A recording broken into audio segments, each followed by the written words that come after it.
Quem está chegando por aqui é o camisa 13 da Seleção Brasileira do Rádio. O nome dele é Jorge Serrão. Saudações, Serrão. Saudações, Alexandre Pitoli. Algoritmo sensor, me responde um negocinho. Você é admirador do regime do Xi Jinping ou do Xi Jinpinga? Vai saber. Saudações, meus amigos, meus amados haters, todos ligados na Auriverde Brasil. A liberdade de expressão no Brasil está indo para as cucuias e da pior maneira possível.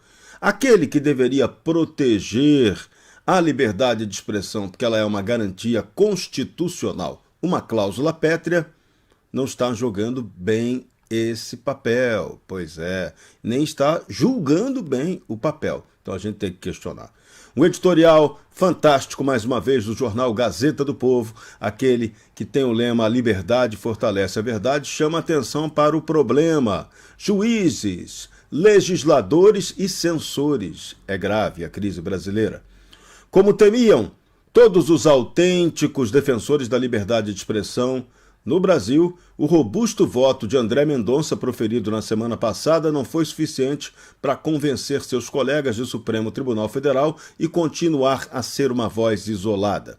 Na quarta-feira, a Corte formou maioria parcial para declarar a inconstitucionalidade, ao menos parcial, do artigo 19 do Marco Civil da Internet. E com isso, as portas estão abertas para que os próximos ministros decidam, mais uma vez assumindo ilicitamente o papel de legisladores, quais serão as novas regras e, independentemente do modelo que saia vencedor, o certo é que será um forte incentivo à censura nas mídias sociais.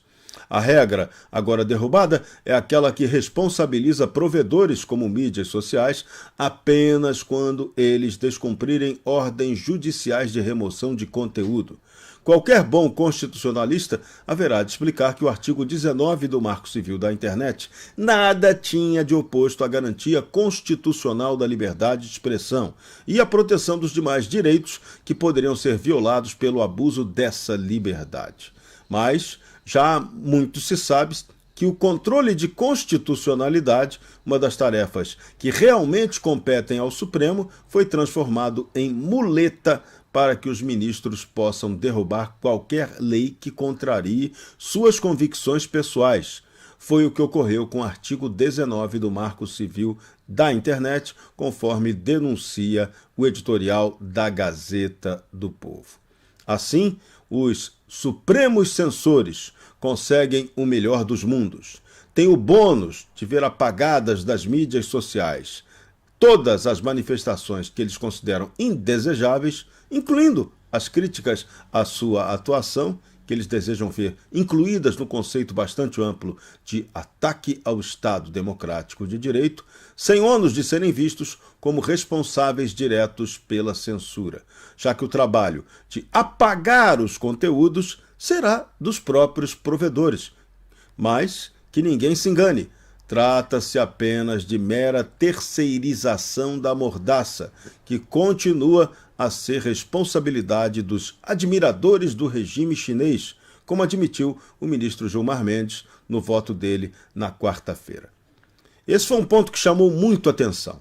Quando o ministro Gilmar Mendes, no seu voto, disse que ali, naquela Suprema Corte Brasileira, havia muitos admiradores do regime chinês, e quando ele até citou uma frase que ele atribuiu ao presidente Xi Jinping, mas a frase original é de Deng Xiaoping, ele foi até corrigido pelo ministro Luiz Roberto Barroso, não importa a cor do gato desde que ele pegue o rato, a gente ficou preocupado com essa história, porque é o Brasil que está entrando na ratoeira da falta de liberdade, na ratoeira da tirania, na ratoeira do desrespeito ao Estado de Direito. Então, isso é assustador.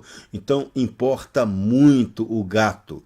O Brasil precisa de um gato comprometido com a democracia, um gato comprometido com a legalidade, com legitimidade. Um gato que queira fazer muito mais, efetivamente, justiça verdadeira do que apenas fazer parte do judiciário para ser muito bem remunerado e ter direito a mordomias. O gato brasileiro precisa ser um gato autêntico e não uma espécie de gatuno. Então o ministro Gilmar Mendes nunca importou tanto o gato. O provérbio chinês de Deng Xiaoping, para a abertura da economia chinesa, infelizmente não se aplica à realidade brasileira. O gato tem extrema importância. E eu insisto, o Brasil não pode ser vitimado por nenhum gatuno que queira tirar a nossa liberdade de expressão.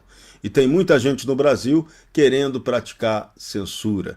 É hora do brasileiro se rebelar, exigir que seja respeitada a Constituição. O meme do Supremo Tribunal Federal é fantástico. Pare em nome da Constituição. Cláusula pétrea. A censura não pode existir no Brasil. O Supremo Tribunal Federal já decidiu isso numa magistral decisão na ADPF 130 e a gente não pode aceitar esse retrocesso. Vem aí eleições. Será que nós vamos correr o risco novamente? Vamos pedir a marcha fúnebre no Fantástico, porque as duas eleições passadas foram sob censura. A terceira, agora 2026, também vai ser. Vamos ter direito a pedir a marcha fúnebre para tocar para a nossa democracia reborn? Porque o Brasil está vivendo uma democracia reborn. Ela não existe de verdade. Está na hora da gente retomar o Estado de Direito e o brasileiro tem que ter o espírito de liberdade que sempre o norteou. Apesar de toda a nossa esculhambação estrutural, o brasileiro sempre reagiu contra tiranias, contra ditaduras. Essa é sempre a nossa história. É a sístole e a diástole, a abertura e o fechamento, como ensinava Golbery do Couto e Silva. Então, cuidado com o gato, porque o gato não pode nunca ser pior do que o rato. Para a Auriverde Brasil, o camisa 13 da Seleção Brasileira do Rádio, Jorge Serrão.